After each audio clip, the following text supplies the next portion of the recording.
Hey guys, Tony here. Quick breakdown. Bitcoin also already touched 50,000 bucks over it.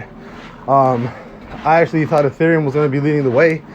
It looks like it's not anymore. It actually hit $3,800 a couple of days ago, on yesterday actually. So it hit 3,000 yesterday. So I was thinking that Ethereum was actually leading, but Bitcoin is right now back to being on top, strictly on the fact that it's over around $50,000. Usually I would say, Ethereum was leading, if it was already trading at 3,800. As of right now, Bitcoin is starting to catch up from that Ethereum pop a couple days ago. So right now it's just kind of a battle between the both of them to see which one can hit previous highs, or not even previous highs, just which one can actually move faster to the upside.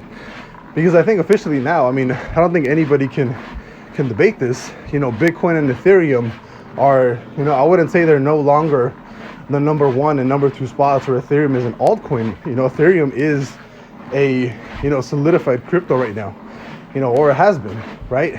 I think, we can no longer call Ethereum an altcoin.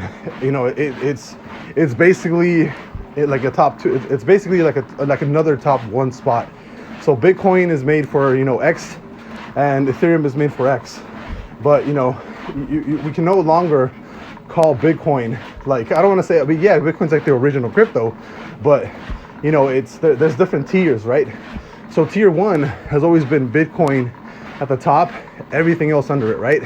But I think tier one has officially, added Ethereum, and I think it's been there for a while.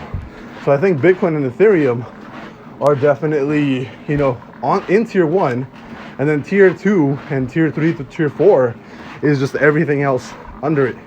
So, it's like saying, Apple is by itself and the best stock in the stock market, right? And you completely leave out like Amazon or Microsoft, right? So I think as far as, tier one, I think you already have Bitcoin and Ethereum. You can no longer break them apart. I think they're absolute equals right now, in different ways, but they are absolute equals. And then everything else is kind of under it for now, and those get broken up into different tiers. But yeah, Bitcoin 50K. I think right now they're both dialing to see which one actually pumps a little bit higher than the previous one. And right now Bitcoin is leading just because Ethereum is not at 3,800, but it's really not far off, honestly. I think it's only like 50 bucks away from 3,800. So I'd say whoever pops on the next run, if there is another pop, then I would start thinking about which coin is actually leading the way. I'll see you guys later. Bye.